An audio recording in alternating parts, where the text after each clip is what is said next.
Hello guys, welcome back to our channel మన ఇంటి vlogs. ఈరోజు మనం చాలా సింపుల్గా ఇంట్లోనే హోటల్ స్టైల్ సాఫ్ట్ ఇడ్లీ ఎలా చేసుకోవాలో చూద్దాం. ముందుగా ఒక టీ గ్లాస్ మినపప్పు, అర టీ స్పూన్ మెంతులు, అరకప్పు అటుకులు బాగా కడిగి 4 నుండి 5 గంటలు నానబెట్టాలి. అలాగే 4 గ్లాసుల రవ్వని తీసుకొని నానబెట్టాలి. ఇప్పుడు మిక్సీలో మినపప్పు, అటుకులు, మెంతులు వేసి స్మూత్గా గ్రైండ్ చేసుకోవాలి. అది ఫ్లఫీగా లైట్గా ఉండాలి. ఇదే సాఫ్ట్ ఇడ్లీకి సీక్రెట్. నానబెట్టిన రవ్వని కడిగి ఆ బ్యాటర్లో కలిపి ఈ పిండిని రాత్రి 8 గంటల పాటు ఫర్మెంటేషన్కి పెట్టాలి.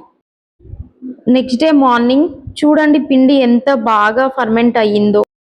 దీంట్లో తగినంత ఉప్పు, నూనె పోసి బ్యాటర్ని కలపాలి.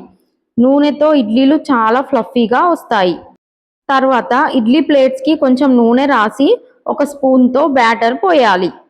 ఇప్పుడు ఇడ్లీ స్టీమింగ్ కోసం తగినంత నీళ్లు పోసి ఒక 10 నుండి 15 నిమిషాల పాటు ఆవిరి మీద ఉడికించాలి.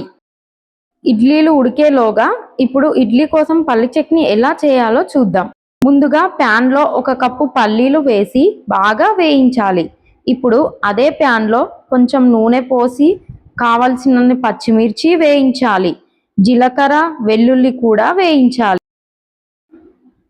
ఇవి చల్లారాక మిక్సీలో 1 కప్పు పల్లీలు, అరకప్పు పుట్నాలు, ముందుగా వేయించి పెట్టుకున్న పచ్చిమిర్చి, వెల్లుల్లి, జీలకర్ర, కొత్తిమీర, తగినంత ఉప్పు, నీళ్లు వేసి గ్రైండ్ చేసుకోవాలి.